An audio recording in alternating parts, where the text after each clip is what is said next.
ಆತ್ಮೀಯ ಪತ್ರಕರ್ತರ ಬಂಧುಗಳೇ,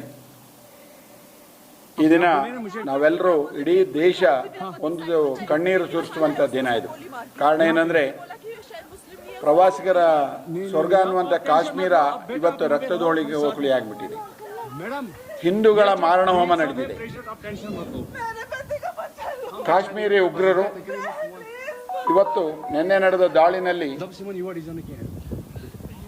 ಯಾರು ಪ್ರವಾಸಿಗರಿದ್ದಾರೋ ಅಲ್ಲಿ ಅವ್ರನ್ನ ಯಾರು ಹಿಂದೂ ಕೇಳಿ ಅವ್ರನ್ನ ಗುಂಡಿಕ್ಕಿ ಕೊಲ್ತಾರೆ ಅಂದರೆ ಇದು ಯಾವುದು ಪಾಕಿಸ್ತಾನದ ಒಂದು ವ್ಯವಸ್ಥೆ ಅಂತ ಕುತಂತ್ರಿ ಬುದ್ಧಿಯಿಂದ ಆಗಿದೆ ಅಂತ ಹೇಳಲಿಕ್ಕೆ ಇಷ್ಟಪಡ್ತೇನೆ.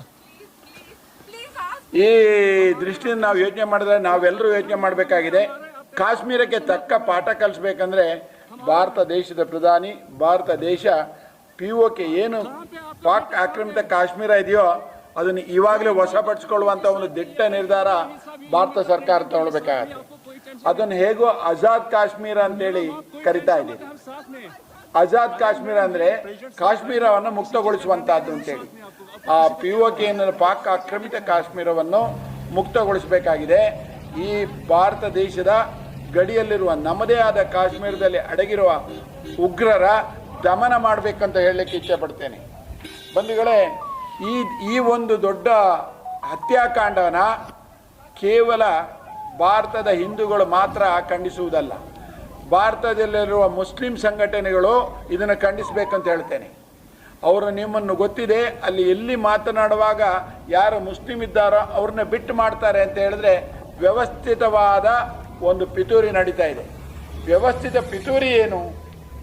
ಮೊದಲಿಂದಲೂ ಕಾಶ್ಮೀರಕ್ಕೆ ಭಾರತದ ವಿವಿಧ ಬೇರೆ ರಾಜ್ಯಗಳಿಂದ ಹೋಗುವಾಗಿರಲಿಲ್ಲ, ಅಲ್ಲಿ ನಮ್ಮದು ಅಂತ ಹೇಳುವಾಗಿರಲಿಲ್ಲ. ಯಾವತ್ತು ಆರ್ಟಿಕಲ್ 317 ತೆಗೆದ್ರೋ ಅವತ್ತಿಂದ ಇದು ನಮ್ಮದು ಅಂತ ಹೇಳುವಂಥ ಎದೆಮುಟ್ಟಿ ಹೇಳುವಂಥ ಒಂದು ಧೈರ್ಯ ಬಂತು ಭಾರತಕ್ಕೆ.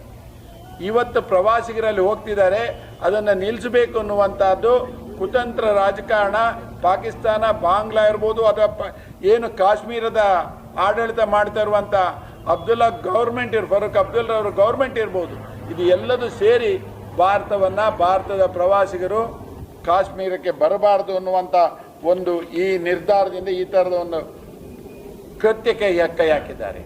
ನಾವು ಆಕಸ್ಮಿಕ ಇದಕ್ಕೆ ರಿಪ್ಲೈ ಕೊಡದೇ ಇದ್ರೆ ಭಾರತ ದೇಶ ಇನ್ನು ಮುಂದೆ ಪಾಕಿಸ್ತಾನಕ್ಕೆ ನಾವು ಯಾವುದೇ ಒಂದು ಉತ್ತರ ಕೊಡೋಕ್ಕಾಗೋದಿಲ್ಲ. ಅದರಲ್ಲೂ ನಾವು ಜಮ್ಮು ಕಾಶ್ಮೀರಕ್ಕೆ ಭಾರತದ ವಿವಿಧ ಬೇರೆ ರಾಜ್ಯಗಳಿಂದ ನಮ್ಮದು ಅಂತ ಹೋಗುವಂಥ ಪ್ರವಾಸಿಗರು ನಿಂತು ಹೋಗ್ಬಿಡ್ತಾರೆ, ಮತ್ತೆ ಅದು ಉಗ್ರವಾದಿಗಳ ರಾಜ್ಯ ಆಗುತ್ತೆ. ಅದನ್ನು ಆಗಲಿಕ್ಕೆ ಬಿಡಬಾರ್ದು ಅಂತ ಹೇಳಿದ್ರೆ ನಾವು ಇವಾಗೆಲ್ಲರೂ ಎಚ್ಚೆತ್ಕೊಳ್ಬೇಕಾಗತ್ತೆ. ನಾವು ಇವತ್ತು ಎಚ್ಚೆತ್ಕೊಳ್ಳದೇ ಇದ್ದರೆ ಇಡೀ ದೇಶಕ್ಕೆ ಒಂದು ಸಂದೇಶ ಬೇಕಾಗತ್ತೆ. ಪಾಕಿಸ್ತಾನ ನಮ್ಮನ್ನು ಕೆಣಕಿದ್ರೆ ಏನಾಗುತ್ತೆ ಅನ್ನುವಂಥ ಒಂದು ಸಂದೇಶನ ಜಮ್ಮು ಕಾಶ್ಮೀರದಲ್ಲಿ ಕೊಡಬೇಕು ಅನ್ನೋದನ್ನು ಹೇಳಲಿಕ್ಕೆ ಇಚ್ಛೆಪಡ್ತೇನೆ. ಅದರಲ್ಲೂ ವಿಡಿಯೋ ನೋಡಿದ್ದಕ್ಕೆ ಧನ್ಯವಾದಗಳು. ಮುಂದಿನ ವಿಡಿಯೋದಲ್ಲಿ ಸಿಗೋಣ.